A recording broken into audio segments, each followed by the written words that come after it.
nagpapalitaw ng damit para pumunta ng gym, may biglang kumatok sa bahay. Ang sabi, barangay daw sila. Oh, wow. I don't expect na barangay ang pupunta sa bahay. Sa totoo lang. Diba? Bakit barangay? Bakit pinadaan niya pa sa barangay? Ba't hindi na kayo dumiretso sa korte? Diba? Kung magkakaso kayo. Kasi pagdating sa barangay, aregloin lang naman yun ng mga barangay captain, ng mga official doon. Areglo lang yan doon. Ngayon, kung talagang determined kayo na kasuhan ako, just go to the, diba?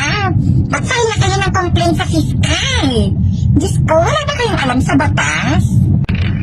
So, sa wakas, magkikita kami ni Kuyang Bagger. Oh my gosh! Diba? Ang saya-saya. Ay, nako. Walang pera yung mga nag-uudyok sa kanyang magpakaso. Hi guys! Kamusta po sa inyong lahat? Hi! Ito na naman si Madam. Umarangkada na naman ang kanyang katalinuhan. Yes, Madam, it's true na ang role ng barangay, kumbaga, ay maging peacemaker sa dalawang magkabilang panig, especially kung pareha sila ng teritoryo or lalawigan. Ang saya-saya mo, Madam, no? Ha? Pinagtatawanan mo yung pagpapabarangay sa'yo. Masyado kang trying hard tumawa. Pero panis naman. Madam, ikaw ata ang walang alam sa batas. Parang pinagtawanan mo naman yung suggestions ng munisipalidad nyo. Mayor Barsaga, Councilor Kiko, tingnan nyo kung paano pagtawanan ni Madam ang paggalang sa proseso ng tamang pagsasampa ng kaso. Madam, para sa iyong kaalaman lang ha, na ang Korte Suprema ay nag-issue ng Administrative Circular Number 14-93 noong July 1993 na nag-uutos sa mga korte na tayakin na dumaan sa katarungang pambarangay ang magkabilang panig bago magsampa ng kaso sa korte.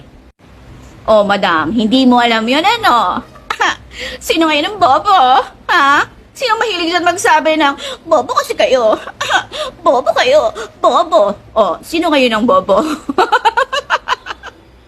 Tawa ka pa more, Madam. Sige lang, itawa mo lang ng itawa hanggat kaya mo.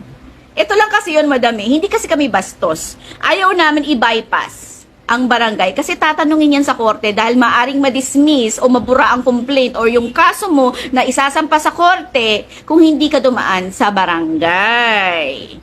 This is only for formality, Madam. Kailangan lang namin ng certificate to file action from the barangay.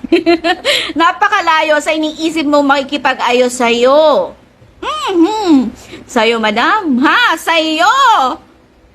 Of all people, sa'yo?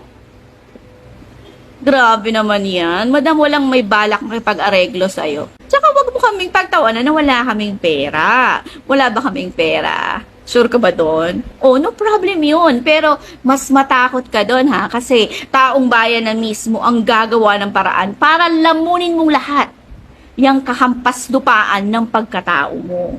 Sige lang, Madam. Tawa ka lang for now. Make sure lang at panindigan mong hindi ka iiyak later.